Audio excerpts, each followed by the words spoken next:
We are back on MorningLine. Played some musical chairs there just in a moment. Representative Cassina just stepped out. We're going to get to the other side of it on this issue of Syrian refugees. With us this morning, Evan Cathy is with the Tennessee Immigrants and Refugees Rights Coalition. Good morning to you, sir. Morning. And you've actually brought with you a refugee, this refugee from Somalia, Mohammed Hassan. Nice to have you on, sir. Thank you for having me. And listen, I just wanted you to sit down first. You heard some of what the representative said this morning, and certainly you've heard it over the last week or so. So what are some of the clear points in your mind that need to be addressed when you consider what he's proposing? Yeah, I think there's two that we should talk about really quickly.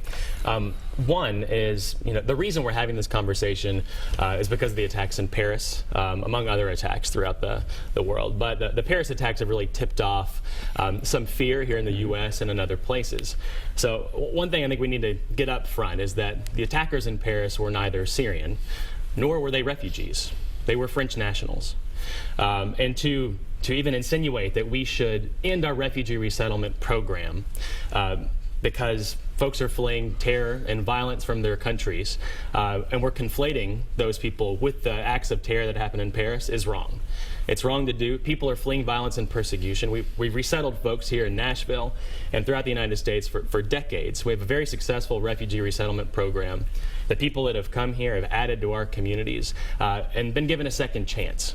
And the folks who are committing these acts of terror across the world, they want us to respond in fear. That's the goal. And if we're responding in fear, we're doing the wrong thing. We're going down the wrong path. That's not American. That's not in line with our values. I think that we need to be thinking about common sense solutions, and right now ending our refugee resettlement program is not common sense. And the representative repeatedly referenced, the FBI and Homeland Security, saying that they're indicating more maybe can be done to check out some of these backgrounds, but that it's very difficult for them to do.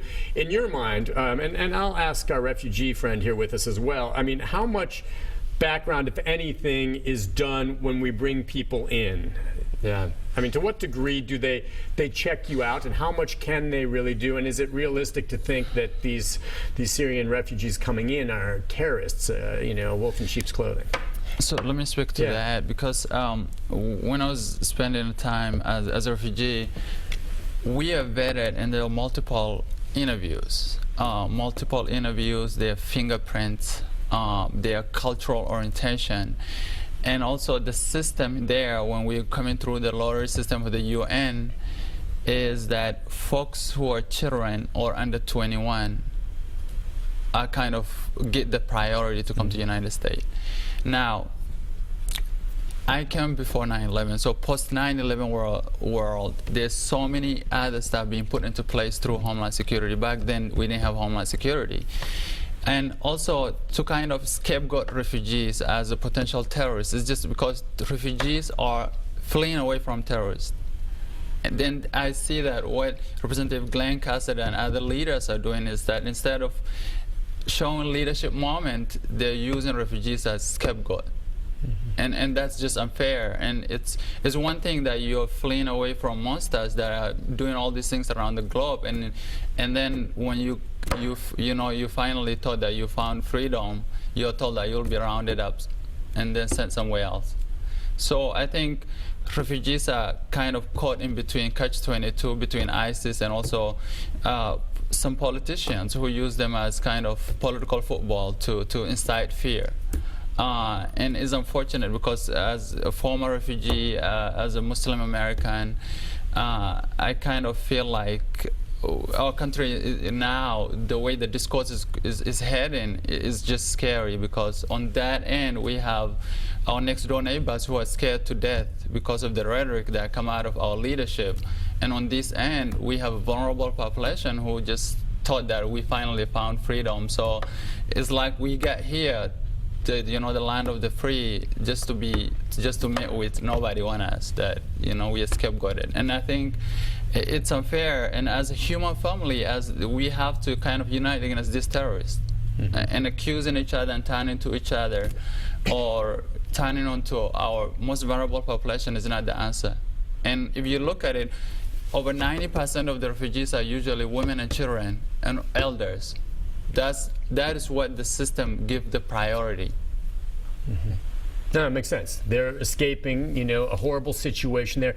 Based on that, then, in your mind, the risks involved with maybe a terrorist being embedded with some of these refugees, slim and none, and what the representative and others that are advocating this, are they fear-mongering? Well, I think most acts of terror that we've seen in the United States have been committed by United States citizens and people that were born here. I think refugees are a vulnerable population that are fleeing the very acts of terror that we're talking about. They're fleeing the terror that we saw in Paris. They're fleeing a civil war and violence and persecution in Syria and in other places. So to conflate refugees with people that want to commit acts of terror is wrong. I do think it's fear-mongering. I think we've seen a really awful discourse that's been a xenophobic race to the bottom. We've had governors and lawmakers trying to one-up each other, saying, in terms of ending refugee resettlement programs or rounding refugees up. Those are statements that, I don't think we can imagine saying, 10 years ago. But right now, in the wake of attacks, when people are scared, it seems okay, and that's wrong, and that's scary. I think that we heard a mayor make he drew a comparison to internment camps during World War II here in the United States. And that was a horrifying comment, right? Those are one of the darkest periods in American history. So to even evoke that is very disturbing. Yeah, I see some with the politicians that are advocating this, is what they do is they'll stir up the fear. And of course, we're all horrified what happened in Paris, okay? They stir up the fear, scare the constituents, and then act like the heroes coming in saying, well, this is what we're going to do to shut it down, and target a very easy target, which are these refugees, which to me I find to be absurd. Now, from your perspective, how difficult is it for a refugee then to flee a country like this anyway? You left Somalia. Yeah, when I was 4, and I think it's as any difficult as That's you your can home. be. So that's your home. You flee, and you don't know what's going to happen because obviously you cannot go back. And when you fled that horrible situation, coming to the U.S. at that point, what did you think? What was your image of the United States? So coming in, when we are hopeful and we're waiting for that lottery, we just wanted to get here. And once we get here, you don't know the language and the culture. And some folks are mean, some folks are extremely kind, terribly kind to you. So as you kind of build your life from the startup, learn your way around, how to drive, how to understand the language, that's what you're busy with, working 2 jobs and just doing that. So that's what refugees do every day here, work 2 jobs. Try to learn English. And here in our state, even that English, we don't get help from our politician and help.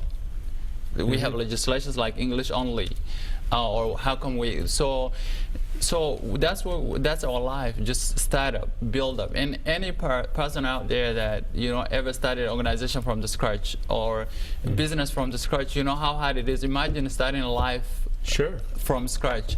So that is our life as refugees. Now, we have seen this in 2012, where both on the national level and local state levels, where politicians use Islamophobia, xenophobia, and anti-immigrant sentiment to win election, and then what happens is it's die down. So state of Tennessee next year's election year, also we have a presidential election, and politicians are driving this narrative. And now we are having, I'm concerned because we're having folks talking about a special database for refugees and Muslims. We are talking about Donald Trump putting mosques under surveillance. Exactly, now. And that is... Well, it's like a police state. I don't want to live in a country like that. Now, let me ask you this, both of you, and Evan maybe first, in terms of what is it you think is it possible that some of these proposals from these lawmakers are actually playing into the hands of the terrorists themselves?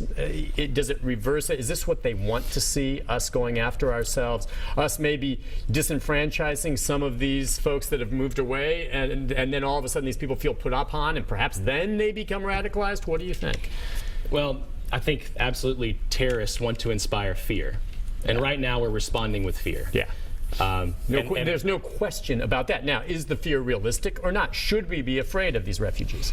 Well, I think if you just take a look at the refugee resettlement process, Mohammed can go into personal detail about how long it took him and his family to come to the United States, but the multiple layers of background checks with the FBI, the Department of Homeland Security, with USCIS. They even actually travel to the refugee camp that these potential refugees are in and do interviews there and interview people around them.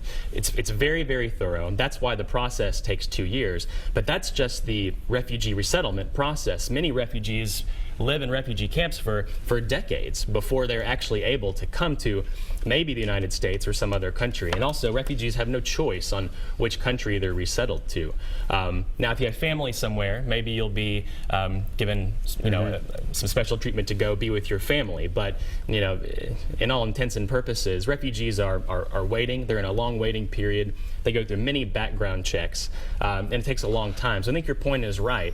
If you wanted to cause trouble in the United States, if you wanted to come here and commit an act of terror, you would not do it through the refugee resettlement process. It's long, it's laborious, and it's very There's just highly easier scrutinized. ways to get in. You get a tourist visa. You come Right. visit, or you find a way to sneak in illegally. We see that happening across the border all the time. And again, most acts of terror committed by people who were born here. All right, so you're saying then that the refugees are an easy scapegoat, an easy target that they can put a finger on. Absolutely. And one other thing, this isn't new. State lawmakers have been trying to end refugee resettlement in Tennessee for the past 3 or 4 years. There's been several. Based on security reasons? No, I mean, Financial reasons? the last narrative is I was able to go over the legislator and testify is refugees are burdened on the system. Let's say the 20,000 something that live in Tennessee or Nashville, or their kids when they go to public school, they're burdened on the system. So the legislator had a couple legislation pushed anti-refugee with that kind of narrative, and then they commissioned a study. This is the same legislator that's now talking about rounding up the refugees. They commissioned a study of Tennessee Department of Treasury to do a study of the past 20 years what refugees contributed to Tennessee economy as what the school system spent on it. And they come by that the state of Tennessee spent about $750 million, but refugees paid about $1.4 billion in taxes because we work hard. We work 2 and 3 jobs. So it's actually a benefit. And then again, you're refugees. We have to take a break, but fleeing, political strife. That's the thing. That's what this country is all about. Is providing a safe haven. You left a country because if you had stayed, you might have been killed, right? Exactly. Let's take a break. When we come back, if you'd like to join in the conversation, we've got one segment left, the number 737-7587. How you feel about the issue, and if you're in favor of, some of what's being proposed right now by some of these lawmakers, your chance to put some questions to these fellas and see, and what their responses are. We'll take a break. Be back with more right after this.